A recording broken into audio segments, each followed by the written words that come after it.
Good afternoon. आज Rita public school से जो आपको ऑनलाइन स्टडी शुरू किया गया है, तो क्लास 11 के लिए ये इंग्लिश रीडर पढ़ाया जा रहा है। ये पहले से शुरू किया जा रहा है, कुछ पैराग्राफ पढ़ाए जा चुके हैं। आज आपको पैराग्राफ बताया जाएगा 8 पैराग्राफ बताया जाएगा। आप देख लें 8 पैराग्राफ द नेक्स्ट से लेकर इधर 10 तक। अगर आपके पास बुक है तो आप खोल लीजिए। बुक में आपको मिलेगा paragraph 8 my struggle for an education. Lesson का नाम है, लेसन 1 है।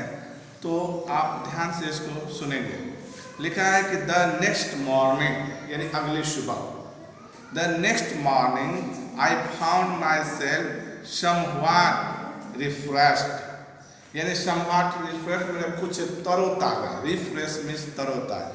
अगली सुबह में अपने, क्योंकि वो रोड पर सो चुका था ना, लेखक रोड पर सोया हुआ था, तो थका हुआ शरीर सोने के बाद उसको रिफ्रेश लगने लगा। तो ये बोल रहा है, अथर बोल रहा है कि मैंने अगली सुबह अपने आप को रिफ्रेश पाया, but I was extremely hungry. लेकिन मैं पूर्ण रूप से हंग्री था। मैं पूर्ण रूप से हंग्री यानी भूखा हुआ था। हंग्री मैंने भूखा था, मुझे बहुत भूख लगी थी।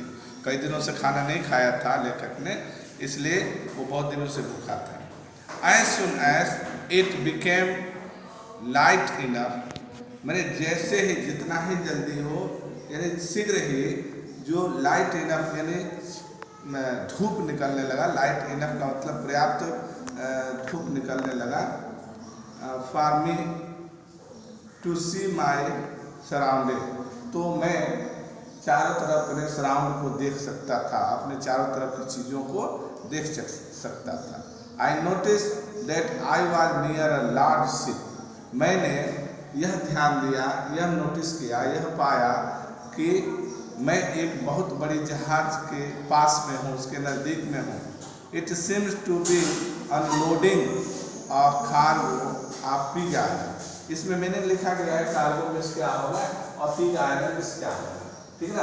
कार्गो यानी good carriage in a ship, जहाज में जो सामान ढोया जाता है, बड़ी जहाज होती है सामान ढोने वाली, उसको कार्गो बोलते हैं। और आयरन पिग जो होता है वो ढला हुआ लोहा, यानी मिट्टी उसमें से निकाल दिया जाता है, रफ चीज सब निकाल दिया जाता है, शुद्ध लोहा, ढला हुआ लोहा होता है, ठीक ना। तो मैंने उस कार्गो के पास नज़दीक में वहाँ से अनलोडिंग जो हो रहा था, it seem to be unload a cargo of pig iron, यानी ढले हुए लोहे के जहाज से, पानी के जहाज से ये सामान उतरता हुआ प्रतीत हो रहा था। I went at once to the vessel, मैं तुरंत उस वेसल के पास पहुंचा। वेसल मैंने वो बड़ी जहाज को बोल रहा है। वेसल मैंने पात्र होता है। कभी कभी पृथ्वी के लिए वेसल शब्द आते हैं। वेसल मैंने विशाल जहाज, उस विशाल पानी की शिप के पास मैं पहुंचा।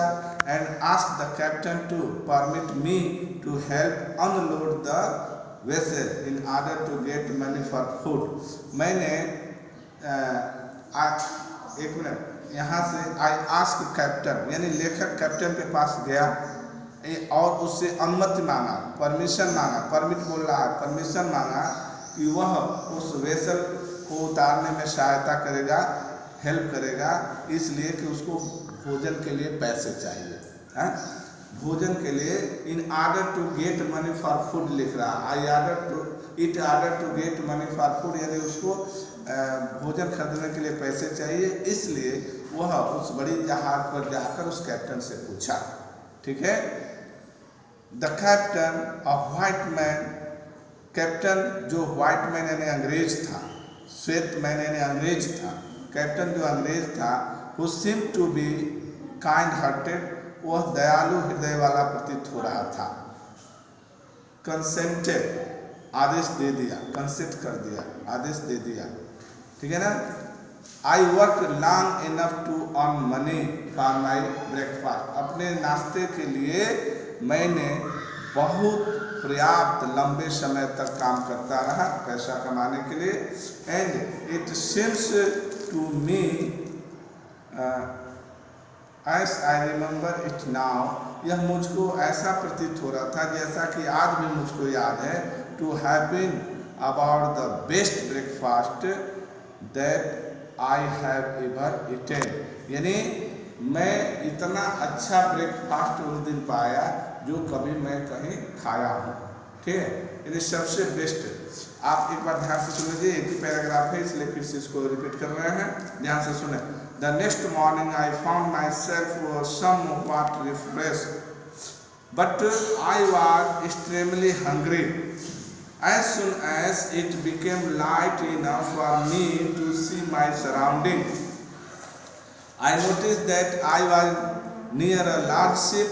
It seems to be unloading a cargo of pig iron. I went at once to the vessels and asked the captain to permit me to help unload the vessel in order to get money for food. The captain, a white man who seemed to be kind-hearted, consented. I worked long enough to earn money for my breakfast, and it seems to me, as I remember it now, to have been about the best breakfast that I have ever eaten. So it's your paragraph. Listen is Hindi also. अगले दिन प्रातः मैंने अपने को कुछ तरोताज़ा महसूस किया, परंतु मैं बहुत अधिक भूखा था। जो ही इतना प्रकाश हुआ कि मैं अपने चारों ओर सब कुछ देख सकूं, तो मैंने देखा कि मैं एक बड़े जहाज के निकट हूँ। ऐसा लगता था कि उसे कच्चा लोहा उतारा जा रहा है। मैं तुरंत उस जहाज के पास गया और कप्तान से विनती की कि वह मुझे जहाज से माल उतारने के काम में लगा ले, ताकि मैं भोजन के लिए कुछ धन जुटा सकूं। वह कैप्टन एक गोरा व्यक्ति था जो दयालु दिखाई दे रहा था। सहमत हो गया। मैंने नाश्ते के लिए धन जुटाने के लिए काफ़ी देर तक काम किया, और मुझे ऐसा लगता है जैसा कि मुझे अब भी याद है कि वह नाश्ता मेरे द्वारा किए गए तमाम नाश्तों से सबसे अधिक रुचिकर था। तो thank you, have a nice day. Your hard work is here, you can see it and repeat at home again and again. Thank you.